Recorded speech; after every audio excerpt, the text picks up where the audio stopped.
Assalamualaikum, jumpa lagi bersama saya Sopyan di channel Edit Blog Info.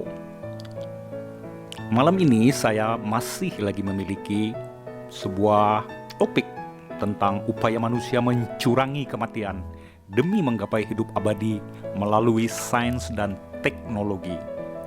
Saya masih penasaran ingin membahasnya. Hidup selamanya dalam artian harfiah, tidak mengenal kematian, pernah dibahas oleh beberapa kalangan ilmuwan dan para pengusaha kaya di dunia. Ide singularity mencuat di mana manusia ingin menipu maut dan menunda kematian hingga waktu yang tidak terbatas. Tampaknya ada sebagian manusia yang ingin sekali hidup abadi. Mereka ingin lari dari kenyataan hidup di dunia yang fana ini. Ide ini terdengar gila ketika para peneliti bekerja keras untuk memahami mesin alam semesta yang paling rumit, yakni mesin biologis yang mana kita manusia termasuk di dalamnya. Mereka bertanya-tanya sejak ribuan tahun yang lalu, apakah kematian itu, atau istilah kasarnya dalam keyakinan, apakah yang dinamakan nyawa atau roh itu, apakah dia hanyalah masalah yang sebenarnya dapat diatasi dengan ilmu pengetahuan? Dapatkah usia manusia diperpanjang 2-3 kali lipat dari usia manusia yang ada sekarang? Bagaimana jika kematian hanyalah sebuah persoalan, jika hanya sebuah peristiwa yang sesungguhnya dapat kita atasi melalui sains dan teknologi? Menarik sekali, bukan? Akan tetapi, kita tidak pernah tahu apa yang akan terjadi jika kita bisa hidup abadi tanpa mengenal kematian. Sesungguhnya memang tidak ada yang tahu persis, karena memang tidak ada yang pernah mengalaminya. Namun ada satu hal yang nyata, kita manusia sesungguhnya saling terhubung dengan alam semesta, dengan planet bumi kita. Selagi kita menghirup udara, meminum makanan kita ini saling terhubung dengan para hewan, dengan para tanaman. Sesungguhnya kita hanyalah makhluk-makhluk sebagai bagian daripada mesin biologis alam yang saling mendaur ulang dan sulam menyulam di dalam kehidupan.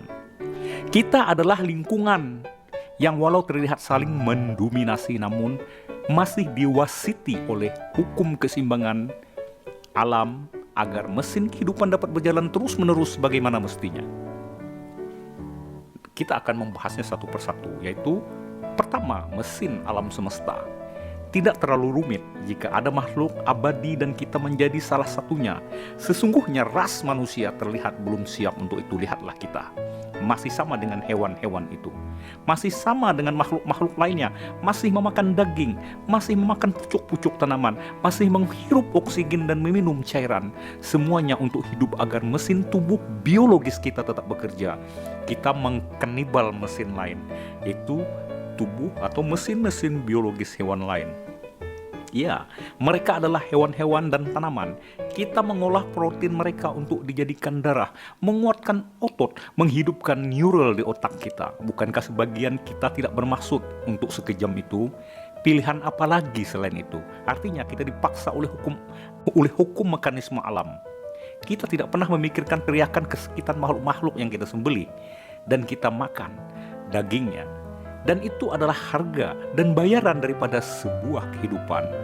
Demi memotori kehidupan, dan kita sangka kita ini sangatlah penting, sangatlah vital posisinya di alam semesta. Padahal tidaklah terlihat demikian.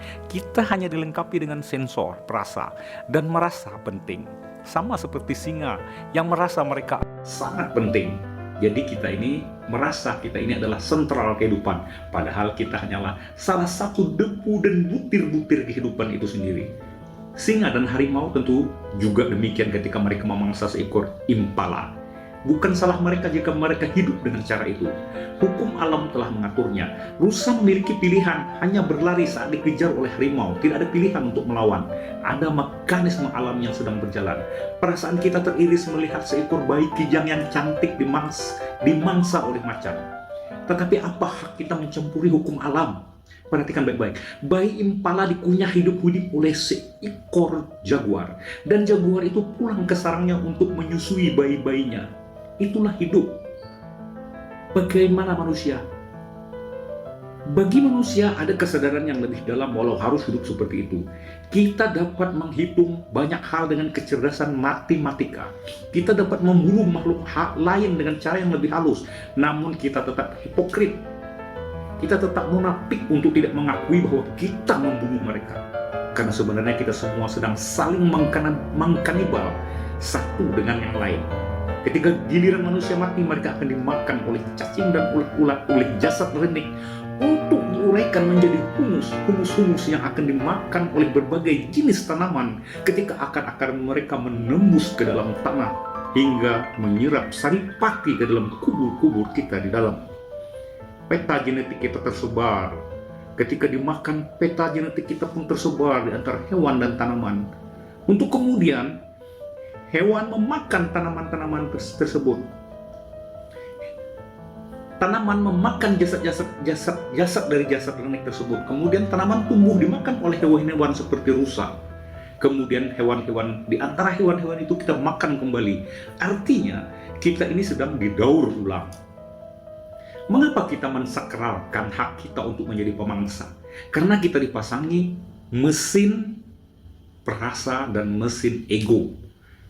Mesin-mesin yang kita butuhkan untuk mempertahankan ras kita manusia. Dan pada gilirannya kita juga akan dimangsa oleh makhluk yang paling lemah. Bakteri dalam tubuh kita mulai menghancurkan kita perlahan-lahan. Tubuh manusia dan hewan itu sama.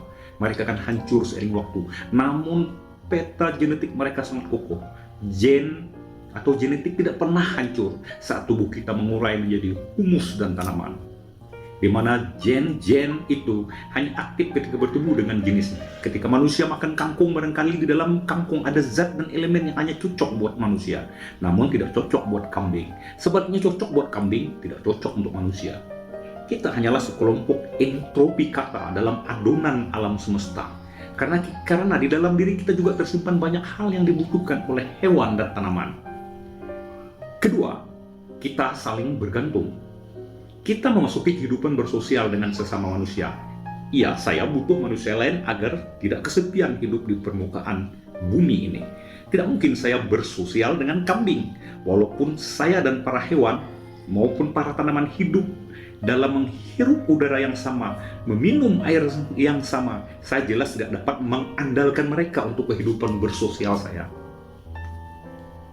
Saya butuh makan. Dan hanya manusia yang bisa memasak makanan saya. Saya butuh pakaian dan hiburan. Hanya manusia yang dapat memenuhinya. Begitu kucing mengeong, mereka butuh berinteraksi dengan kucing lain yang mengeong. Mereka tidak mengerti cara kita menirukan suara mereka mengeong.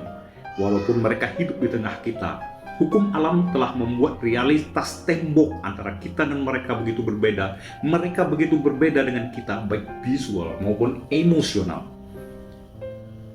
Secara umum, kita saling bergantung hidup dengan alam semesta. Secara emosional, kita memiliki kutukan cinta yang membuat kita membelai kepala kucing dan kepala anjing peliharaan kita. Mengapa kita begitu tidak berdaya terhadap bayi yang lemah? Mengapa kita melihat mereka begitu indah?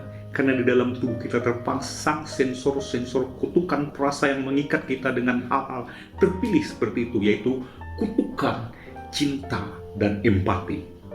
Aturan itu tidak terhubung secara logis di otak neural kita, tetapi bentuknya sangat teknis dan sistemnya diatur melalui automatisasi mekanisme alam, di mana kita perlahan-lahan tidak akan berdaya ketika melihat bayi menangis dan tertawa. Kita menyebutnya cinta, kasih, dan empati. Itulah sebabnya terkadang seekor macan terlihat memelihara bayi impala yang seharusnya dia makan. Dia terperangkap dalam rekayasa perangkat lunak yang terpasang di dalam dirinya yang tiba-tiba jatuh hati pada ringkikan suara bayi impala yang tidak berdaya itu. Naluri keibuannya dimanipulasi oleh alam untuk melindungi bayi impala tersebut bahkan dengan nyawanya sendiri. Kutukan terpaksa dia jalani sampai pengaruhnya itu nanti menghilang dan dia bisa kembali ke kelompok impala kembali, ke kelompok macan kembali. Dan secara khusus kita sangatlah bergantung dengan spesies atau sesama kita manusia, antara logika dan intuisi kita untuk hidup bersama. Ketiga, dan ketika kita bisa hidup abadi, apa yang akan terjadi? Hidup abadi di dunia. Ada sebuah cerita yang tidak diketahui kebenarannya bahwa Einstein hampir bisa hidup abadi dan menemukan rahasianya setelah bertahun-tahun melakukan penelitian di dalam laboratorium rahasia di dalam rumahnya. Suatu hari setelah melakukan penelitian lebih jauh, tiba-tiba dia memutuskan untuk menghancurkan laboratoriumnya dan mengubur rahasia hidup abadi yang dia temukan itu untuk selamanya. Dia memutuskan untuk menghancurkan laboratorium setelah menemukan rahasia kehidupan abadi. Setelah itu dia terkenal dengan ucapannya, untuk apa hidup abadi? Artinya dia tidak ingin hidup abadi. Dan insting mati seperti manusia biasa. Insting tidak terlihat takut terhadap kematian. Sebelum meninggal, dia sempat berpesan agar jasadnya dibakar dan abunya dibuang di tempat yang tidak dikenal. Namun, wasiatnya ini seperti diketahui umum, tidak dikabulkan oleh orang-orang yang mengurus kematiannya. Itu hanyalah sebuah teka-teki yang menggelitik. Mungkin ceritanya tidak benar. Kita sering terperangkap dalam paradoks pemikiran kita sendiri. Ada alasannya mengapa kita menjadi makhluk yang fana. Mungkin cerita di atas tidak benar ya, tidak diketahui kebenarannya, akan tetapi paling tidak masih berharga untuk dijadikan sebagai renungan. Manusia memiliki hidup rata-rata 60-70 tahun. Jika dia tetap hidup walaupun tidak terlihat renta, kita akan segera merasa kesepian. Jika ada manusia yang dapat hidup 3 kali lipat dari usia tersebut, kesepian dan kebosanan akan semakin membuat tulang belulang menjadi dingin. Karena lamanya kesepian tersebut, teknologi akan mungkin sekali membantu manusia mencapai kehidupan lebih lama. Akan tetapi jika hanya segelintir orang yang mampu membayar harga panjang umur tersebut, dapat dipastikan mereka akan melampaui usia beberapa generasi. Mesin tubuh mereka bisa saja kuat, tetap muda. Tetapi seluruh memori dan ingatan akan mencatat pengalaman masa lalu, akan mengikat pengalaman di masa lalu daripada mereka yang meninggal dan pergi di depan hidung mereka, meninggalkan kisah cinta dan kesepian. Itu adalah konsekuensi jika ketidakmerataan panjang umur hidup di kalangan spesies manusia. Tidak semua orang hidup panjang umur, tapi hanya segelintir. Maka orang itu akan melihat generasi-generasi telah pergi dan akhirnya dia juga menginginkan pergi atau menginginkan kematian itu. Orang panjang umur, jika mereka hanya segelintir saja panjang umur, akan merasa menjadi zombie. Akan tetapi jika sebagian besar umat manusia dapat mencapai hidup sama panjangnya, atau seluruh manusia bisa diputuskan untuk menjadi panjang umur, untuk menjadi abadi, barulah sindrom kesepian ini akan dapat dihilangkan. Keempat, akhirnya tidak ada bedanya lagi jika menjadi abadi atau fana. Akhirnya tidak ada lagi bedanya hidup 60 tahun dengan 1000 tahun. Jika semua manusia telah mencapai usia tersebut, artinya sama saja. 1000 tahun adalah hal biasa. Bisa jadi tabiat waktu relatif adalah alasan Einstein untuk tidak memilih hidup abadi atau hidup lebih lama. Jika kisah di atas tentang laboratorium keabadian yang ditemukannya itu adalah benar. Saya akan menikah dengan seorang wanita yang usianya bisa mencapai 1000 tahun dengan masa muda 900 tahun. Apa yang terjadi? Kebosanan yang lebih panjang atau kesia-siaan yang lebih panjang? Jika kebahagiaan selama 1000 tahun, hukum relativitas mengatakan 1000 tahun itu sesungguhnya hanyalah sedetik.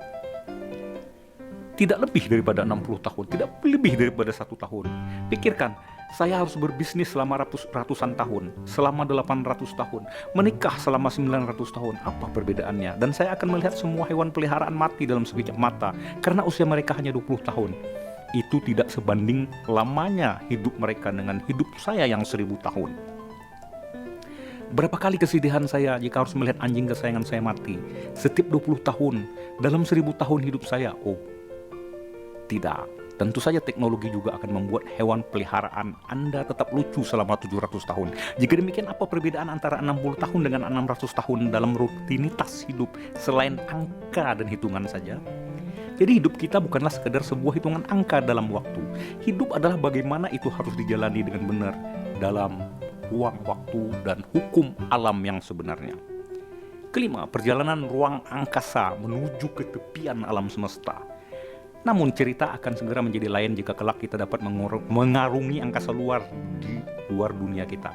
Kita mungkin butuh hidup 1000 tahun itu.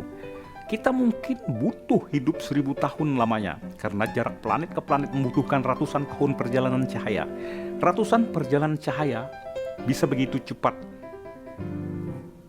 jika usia kita sepadan dengan perjalanan yang harus kita tempuh. Jika dikombinasikan usia panjang manusia dengan kecepatan kapal angkasa yang mungkin akan mampu mendekati kecepatan cahaya, usia panjang manusia terasa akan masuk akal. Kita tidak dapat menjengkal betapa majunya teknologi kapal angkasa di masa depan. Kita juga tidak mengetahui segala detail dan hitungan pasti. Mungkin segala detail dan hitungan pasti sudah sedemikian tinggi akurasinya. Kita mungkin kelak akan berevolusi menjadi makhluk pengembara di alam semesta yang mampu singgah dari dunia atau dari planet satu ke planet lain. Kita tidak perlu lagi terkungkung di bumi tempat asal spesies kita diciptakan. Kita akan berkelana hingga ke ujung alam semesta dan menjadi makhluk-makhluk yang abadi. Berkat teknologi, jika itu memang terjadi, dan itu belum kita ketahui. Namun, abadi bukan berarti tidak bisa mati. Keabadian manusia hanyalah memanipulasi atau merekayasa batasan hidup. Dan itu pun kelak hanya terlihat sebagai hitungan dan angka-angka yang tidak akan selalu serta-merta menyentuh esensi kehidupan itu sendiri, di mana tidak akan bedanya lagi waktu 70 tahun sekarang dengan waktu 700 tahun manusia-manusia di masa depan. Keenam, ada kelahiran, keselamatan, dan takdir dan kematian. Bagaimana posisinya di masa depan? Bagaimana orang memandang hal tersebut di masa depan? Keabadian juga mungkin akan menelan sumber daya alam jika angka kelahiran dan angka kematian tidak lagi seimbang. Populasi manusia bertambah. Mungkin juga tidak berkat teknologi dapat mengolah sumber daya yang lebih efektif. Artinya, jika manusia terus lahir sementara tidak ada yang meninggal, itu artinya manusia akan berkembang biak di luar batas kendali. Akan tetapi kita tidak tahu bagaimana teknologi masa depan demikian majunya sehingga dapat mengatasi hal ini. Tapi manusia bisa memutuskan untuk berhenti menambah populasi atau jumlah kelahiran karena sudah terbayar dengan keabadian. Artinya tidak perlu lagi melahirkan, tidak perlu lagi berkembang biak, karena toh kita sudah abadi. Jadi kita sudah bisa melanjutkan ras manusia dengan cara yang berbeda, tidak lagi melalui kematian, kelahiran lagi untuk melanjutkan ras kita manusia, tapi dengan keabadian. Pola hidup berpasangan akan berubah arahnya, karena tujuan berketurunan sudah tidak sepenting di masa lalu. Perkawinan akan menjadi hal nomor 3. Kesenangan naluriah perlahan-lahan akan terkikis karena orientasi gender semakin terpolarisasi oleh lingkungan. Namun tantangan hidup di jagat raya juga tidaklah kecil, sangat besar. Ada banyak hal terdapat, ada banyak berbagai ancaman, keamanan dan keselamatan hidup yang harus diatasi. Pembatasan ini dibuat oleh hukum alam. Keabadian tetap memiliki kendala. Manusia tetap bisa mati jika terkena bencana kosmis yang belum mereka ketahui cara mengatasinya. Tentunya, ada banyak hal yang belum dapat diatasi oleh ilmu pengetahuan dan apa yang kita sebut sebagai takdir yang harus dicarikan jalan pemecahannya. Terima kasih telah bersama saya pada malam ini. Mungkin saya akan melanjutkannya di lain kesempatan jika kertas kerja saya sudah selesai. Terima kasih telah bersama saya. Assalamualaikum warahmatullahi wabarakatuh.